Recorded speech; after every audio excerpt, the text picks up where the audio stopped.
दिसंबर का महीना शुरू हो गया है, लेकिन हिमाचल प्रदेश में चल रही सूखे की स्थिति को लेकर अब बागवानों और किसानों की चिंता बढ़ने लगी है। दरअसल बागवानों को अपनी सेब की फसल की प्रूनिंग का काम और तौलिए बनाने का काम शुरू करना है, लेकिन ड्राई स्पेल के कारण वह ये काम शुरू नहीं कर पा रहे हैं। ऐसे में बागवानों को अच्छी शिक्षा हर बच्चे का मौलिक अधिकार है और बच्चे इस अधिकार से वंचित नहीं रहने चाहिए। हिमाचल में गुणवत्तापूर्ण शिक्षा सुनिश्चित करने के लिए सभी सरकारी स्कूलों में पहली कक्षा से अंग्रेजी मीडियम को शुरू किया गया। प्राइवेट और सरकारी स्कूलों के बीच का अंतर अब खत्म हो रहा है। मेरा बेटा राजकीय केंद्रीय आदर्श विद्यालय नारला में पढ़ता है। मैं सरकार का बहुत धन्यवाद करना चाहती हूँ कि जो सरकार प्राइवेट स्कूलों की तरह सरकारी स्कूल में जो फैसिलिटी दे रही है वो बहुत ही सराहनीय है। मेरा बेटा इंग्लिश मीडियम में पढ़ रहा है और स्मार्ट क्लासेस में पढ़ाई करता है और इंफ्रास्ट्रक्चर भी बहुत अच्छा है एजुकेशन का, और टीचर का जो पढ़ाने का तरीका है वो भी प्राइवेट स्कूल की तरह ही है। शिक्षा के क्षेत्र में सरकार बहुत ही अच्छा कार्य कर रही है। इसके लिए मैं सरकार का बहुत बहुत धन्यवाद करती हूँ और माननीय हमारे मुख्यमंत्री श्री सुक्खू जी का भी बहुत बहुत धन्यवाद करती हूँ। हम अपने बच्चों को प्राइवेट स्कूल में नहीं भेजेंगे। पहले तो हमारे जैसी माताएं पहले प्राइवेट स्कूलों में भेजती थी, पढ़ाती थी, ऐसे पैसा खर्च करती थी। तो अब मैं चाहती हूँ कि वो भी अपने बच्चों को सरकारी स्कूल में पढ़ाएं। प्रदेश सरकार ने जब से अंग्रेजी माध्यम की कक्षाएं चलाना शुरू की हैं, तब से हमें प्राइवेट विद्यालयों में जाने की आवश्यकता महसूस नहीं होती है, क्योंकि अब हमारे विद्यालय में मॉडर्न टेक्नोलॉजी के द्वारा शिक्षा प्रदान की जा रही है। क्लस्टर स्कूलों में बच्चों को मिल रही है वर्ल्ड क्लास सुविधाएं। बच्चे स्मार्ट क्लासरूम में इंटरैक्टिव तरीके से पढ़ाई कर रहे हैं। लाइब्रेरी से किताबों का ज्ञान और प्लेग्राउंड्स में खेलों के दांवपेच सीखकर बच्चों की हो रही है ओवरऑल डेवलपमेंट। हिमाचल देश का पहला राज्य है जहां विभिन्न शैक्षणिक संस्थानों की रैंकिंग करवाई जा रही है और रैंकिंग के आधार पर संस्थानों को परफॉर्मेंस बेस्ड ग्रांट की व्यवस्था भी की जाएगी। सभी महाविद्यालयों के प्रधानाचार्यों की वित्तीय और प्रशासनिक शक्तियां बढ़ाई जाएगी ताकि जरूरतमंद विद्यार्थियों को आवश्यक वित्तीय सहायता प्रदान की जा सके। विद्यार्थियों की पढ़ाई बाधित न हो, इसके लिए आवरली बेसिस पीरियड कॉन्सेप्ट की दिशा में कार्य किया जा रहा है। मुख्यमंत्री ठाकुर सुखविंदर सिंह सुक्खू के प्रयासों से बच्चों को विभिन्नता में एकता की भावना लिए बहुरंगी भारत के निर्माण के लिए किया जा रहा तैयार। को अपने बगीचों की चिंता सताने लगी है।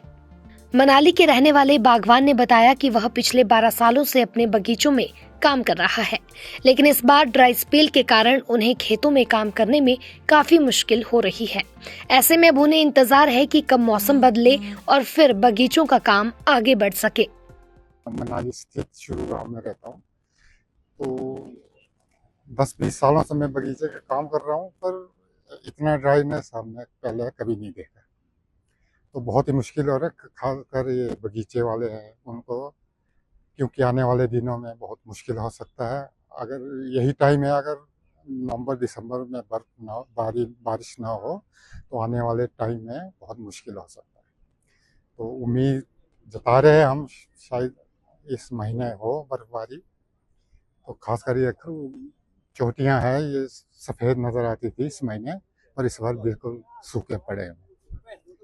तो ये भी काम रुका हुआ, तौलिए बनाने थे, खाद डालना था, तो ड्राइनेस में तो खाद वगैरह बिल्कुल नहीं डाल सकते जब तक नमी ना हो। इसमें नमी बहुत ज़रूरी है इसके लिए, पेड़ पौधों के लिए। वहीं बागवानों की इस परेशानी को देखते हुए बागवानी विभाग के विषय विशेषज्ञ उत्तम पराशर ने किसानों को तौलिए बनाने और प्रूनिंग के काम को लेकर अब जानकारी जारी की है। उन्होंने कहा कि बागवानों को सेब की फसल की प्रूनिंग के लिए अभी इंतजार करना चाहिए। उनका कहना है कि अभी बागवानों को सेब के बगीचे में गड्ढे नहीं करने चाहिए, ना ही तौलिए बनाने या खाद डालने का काम करना चाहिए। अभी बगीचों में पेड़ों के आसपास नमी बरकरार रखना जरूरी है। प्रूनिंग का काम भी अभी न करके बागवानों को कुछ समय इंतजार करना चाहिए। मैं उत्तम पराशर, विषय विशेषज्ञ बागवानी, कुल्लू। ये बहुत कोई लगभग जो है 3 महीने से भी ऊपर का ड्राई स्पेल है। इसमें बागवानों को जो है ज़्यादा, जैसे हमारे जो गड्ढे तौलिए करने हैं वहाँ पर ना करें अभी, क्योंकि हमारे को जो हमारा मॉइस्चर है उसको मेंटेन रखना है। खाद वगैरह इत्यादि ना भी दे। प्रूनिंग भी वहीं करें जहां पर पूर्ण रूप से जो है पतझड़ हो गया है। जब हमारा पौधा सुप्तावस्था में आता है तो हमारे को काट छांट जो है उसी के बाद करनी है।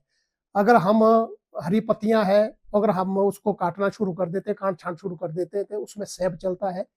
जो हमारा मौसम इस वक्त चला हुआ है वो खुश्क है, इसमें बहुत सी बीमारियां चलती है और उस पर कंटेमिनेशन हो जाता है और बीमारियां अपना जो है रूप धारण कर लेती है। उसमें कैंकर है, कोई और अन्य बीमारियां भी जो है उस पौधों में आ जाती है, जिससे हमारी बागवानी को बहुत ज्यादा नुकसान होता है। कहता है कि हमें प्रूनिंग जो है वो काट छांट में जो है वो हमें जल्दी नहीं करनी चाहिए। जब तक हमारे जो पत्ते जो है पूर्ण रूप से झड़ ना जाए, जब हमारा पौधा जो है वो सुप्तावस्था में आ जाए, उसको बोलते हैं हम डोर्मेसी में आ जाए, उसके बाद जो है हमें काट छांट करनी चाहिए।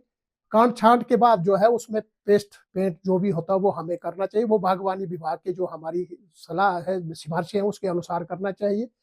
और इसके अतिरिक्त जैसे मैं और भी बताऊं कि सबसे जो उचित समय जो हमारे कुल्लू में देखा है वो 15 दिसंबर से 15 जनवरी का महीना रहता है, जैसे जिसको हम अपने भाषा में जो है पोष का महीना कहते हैं। उस वक्त जो है पौधों में जो है पत्तियां नहीं रहती है, पौधा जो है पूर्ण रूप से जो सुप्तावस्था में चलता है और आप काट छांट कर सकते हैं और उससे कोई भी बीमारी नहीं लगती है। दैनिक सवेरा के लिए कुल्लू से सृष्टि शर्मा की रिपोर्ट।